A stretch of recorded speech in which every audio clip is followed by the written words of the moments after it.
দলীয় সভা থেকে নির্বাচন কমিশনের আধিকারিকদের গাছে বেঁধে রাখার নিদান দিলেন বাসন্তের তৃণমূল বিধায়ক শ্যামল মণ্ডল। অনেকেই বলছে এখন এখন বাবু যত বলে পারিষদ দলে বলে তার শত গুণ, যুবরাজ বলছেন তো তার যারা চেলারা তারা আরও বেশি বলছে। তো এসআইআর হচ্ছে, হবে, আর দাঁড়িয়ে দেখতে হবে। গণ্ডগোল করলে তার ফল ভুগতে হবে। পূর্ব মেদিনীপুরের সুতাহাটায় বিএলওর রাজনৈতিক যোগ নিয়ে বিজেপি সরব এবং তিনি সৌরভ বেরা, তিনি সরাসরি তৃণমূলের সঙ্গে যুক্ত। বহু দমদমে জায়গায় একইভাবে আছে বইছে। এরকম হাজার হাজার যারা বিএলও হয়েছে তারা টিএমসি পার্টির সঙ্গে যুক্ত।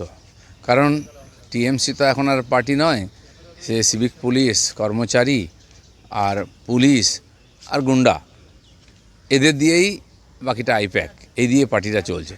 এদের বাদ দিয়ে দিলে পার্টি কী থাকবে? সেখানে সমস্ত কর্মচারীদেরকে যেতে হয় পার্টির প্রোগ্রামেতে। তো কেউ এর থেকে আলাদা নয়, ডকুমেন্টও আছে। তো সরকারি নিয়ম অনুযায়ী তাদেরকে নেওয়া যাবে না, সেই কমপ্লেন আমরা করছি সব জায়গায়।